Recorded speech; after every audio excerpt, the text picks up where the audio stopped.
मुझे लगता है न्यू ईयर पे भी यही होगा। सांता बच्चों के बहुत ही प्रिय सभी त्योहार सभी पर्व जो हैं, तो मित्रों के साथ माल रोड पर चाय पान। खराब नहीं होते ये फूल ना। अच्छा खराब नहीं होते। है फ्रेश स्नोफॉल इन बिटवीन पर्यटक को कहाँ करें। तो अभी हम निकल रहे हैं स्कूल परिसर से बाहर और थोड़ा सा मनाली बाज़ार का दृश्य देखेंगे। तो मनाली माल रोड पर मैं सामने देख रहा हूँ एक मंच लगा। पिछले कल शाम को इसी मंच पर कुछ कार्यक्रम हुए होंगे, हो सकता है आज शाम को भी कार्यक्रम हो।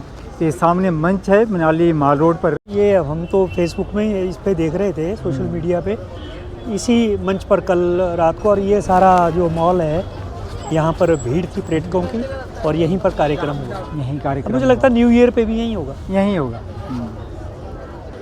तो मेरे पीछे मनाली क्रिसमस लिखा गया है।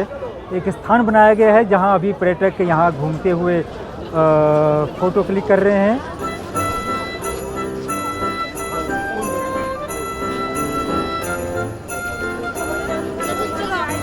तो यहाँ देखिए मेरे पीछे आप देख रहे हैं लाल कपड़े पहने हुए सफ़ेद दाढ़ी वाले सांता यहाँ खड़े हैं मनाली के माल रोड पर।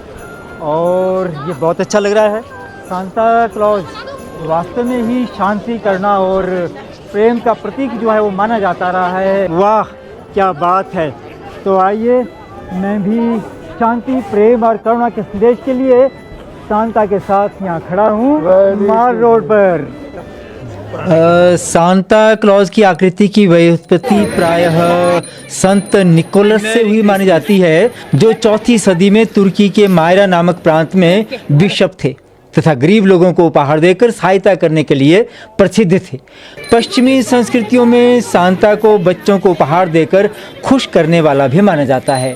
सांता बच्चों के बहुत ही प्रिय पात्र हैं और यहाँ देखिए माल रोड पर बच्चे भी खिंचवा रहे हैं सांता के साथ फोटोग्राफ। यहाँ तो क्रिसमस के दिन मैं आज हूँ इसमें मनाली माल रोड पर और देखिए कितना खूबसूरत सजाया गया है माल रोड। अभी आप देखिए लाल और सफ़ेद गुब्बारे नज़र आ रहे हैं। हालांकि देखिए माल रोड पर चहल पहल है, लेकिन ज्यों-ज्यों शाम होती चली जाएगी यह भीड़ और भी बढ़ती चली जाएगी।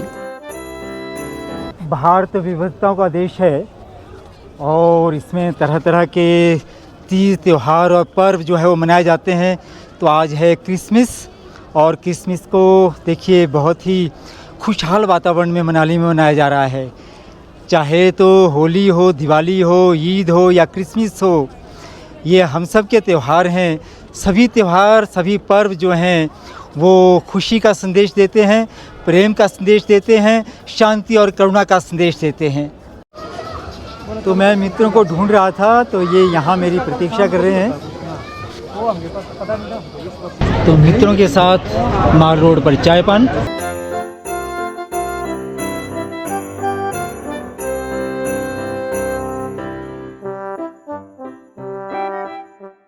ये कुछ मैंने तो बोर्ड देखा आपके हाथ में मैरी क्रिसमस का।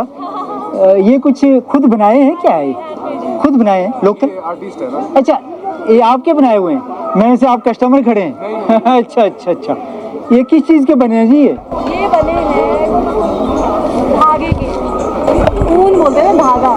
क्या स्पेशल क्रिसमस के अवसर के लिए है? नहीं, ये आप कभी भी सेल कर सकते हैं। कभी तो बहुत अच्छा लगा। Thank you so much. बहुत बढ़िया है। हाँ जी, बाकी कैंडल्स भी है यहाँ पे। कैंडल? हाँ जी। अच्छा ये वाली? हाँ जी। अच्छा। और ये काफी खराब नहीं होते ये फूल ना। अच्छा खराब नहीं होते। वॉशेबल है और धो के फिर से रीयूज कर सकते। इसके भीतर आपने क्या तार यूज की है? तार यूज की है। नहीं तार तो कुछ नहीं है, तो नरम है। नहीं एक्चुअली इसमें जो तार यूज हुई है वो बहुत ही बारीक है। बारीक है। हाँ, बाकी में देखेंगे आप तो फील होगा आपको कि तारे हैं। चलिए शुक्रिया जी। Thank you so much. शुभकामनाएं क्रिसमस की। Okay okay. तो अभी हम यहाँ चाय पान मित्रजन कर रहे थे, तो बीच में यहाँ साथी हमारे साथ ज्वाइन किया है हेमराज जी ने। 80 या 90 के दशक में बहुत कम भीड़ यहाँ मनाली में हुआ करती थी, लेकिन अभी समय के साथ साथ जो है यहाँ भीड़ बढ़ रही है, पर्यटन ज़्यादा विकसित हुआ है। तो इसके क्या प्रभाव हुए हैं तो मैं हेमराज से पूछता हूँ, क्योंकि वो स्थानीय हैं। तो हेमराज जी नमस्कार। नमस्कार जी। तो आप क्योंकि मनाली के स्थानीय है तो धीरे धीरे भीड़ भी बढ़ती चली जा रही है, पर्यटन व्यवसाय भी खूब फल फूल रहा है, तो आप इस व्यवसाय को किस रूप में लेते हैं? पर्यटन का बढ़ना मनाली वालों के लिए बहुत अच्छी बात है, लेकिन जहाँ जहाँ इतिहास में हम देखें पर्यटन जिन जिन स्थानों में विकसित हुआ है या जिस गति से तेज़ हुआ है, तो उसके जो अच्छे प्रभाव और जो बुरे प्रभाव हैं उससे मनाली का क्षेत्र भी अछूता नहीं है। आर्थिक रूप से मनाली को खूब सपोर्ट मिली है, लेकिन आर्थिक रूप से सपोर्ट मिलने के साथ साथ मनाली ने, मुझे लगता है कि टूरिज़्म के बढ़ने के साथ साथ बहुत सारी चीज़ें हम खोते भी जा रहे हैं। जैसे मैं कुछ वर्षों से नोटिस कर रहा हूँ कि जैसे जैसे ये क्रिसमस और न्यू ईयर की भीड़ यहाँ एकदम बढ़ती है, मुझे लगता है कि गाड़ियों की आवाजाही से या फिर लोगों की आवाजाही से हमारे वातावरण में गर्मी उत्पन्न होती है। काफ़ी वर्षों से हमने ये जो पोष का महीना है या 15 दिसंबर से 15 जनवरी तक का जो पीरियड रहता है, तो इस महीने में बर्फबारी होते होते हमने भागते हुए देखी है। क्योंकि पर्यटक भी अगर आ रहा है तो पर्यटक भी देश के विभिन्न स्थानों से इसलिए आता है कि उसे बर्फ़ के दीदार हो, लेकिन यहाँ आके वो निराश होता है, रोहतांग जाता है, कभी ग्राम्फू जा रहा है, कभी शिंकुला जा रहा है, तो बर्फ़ के दर्शन नहीं हो रहे हैं।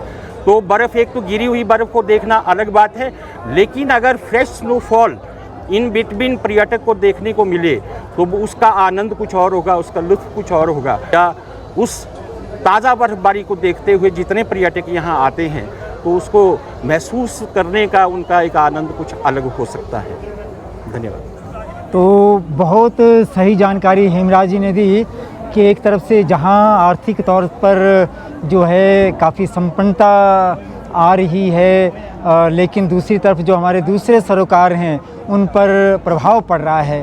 तो पर्यावरण किस तरह से प्रदूषित हो रहा है, पर्यावरण पर असर पड़ रहा है, वही कारण है जैसे इन्होंने कहा कि 15 दिसंबर और 15 जनवरी के बीच जो यहाँ बर्फ़बारी होती थी तो अब वो नहीं हो रही है। और अभी हम मनाली जब आ रहे थे तो देखा कि बर्फ़ चोटियों पर है ही नहीं, कम से कम यहाँ थोड़ा सा सोलंग की और थोड़ा सा बर्फ़ दिखा, लेकिन वो भी अब जाता हुआ नज़र आ रहा है। तो इन्होंने बड़ी सही कहा कि पड़ी हुई बर्फ़ पहले से है उसको देखना और गिरती हुई बर्फ़ को देखना। तो अक्सर जो पर्यटक हैं वो गिरती हुई बर्फ़ को देखना चाहते हैं यहाँ, लेकिन प्रदूषण के कारण जो इस तरह से दुष्प्रभाव जो पर्यावरण पर पड़े हैं वो अनेक कारण हो सकते हैं, आप जानते हैं, उनकी चर्चा मैं फ़िलहाल नहीं करूँगा, लेकिन उसकी वजह से पर्यावरण किस तरह से ख़राब हुआ है उसका जीता जागता परिणाम यह है कि मनाली में भी क्रिसमस के दिन भी बर्फ़ देखने को नहीं मिल रही है। तो हेमराज जी शुक्रिया, बहुत अच्छी जानकारी आपने हमारे दर्शकों को दी। धन्यवाद। शुक्रिया, धन्यवाद।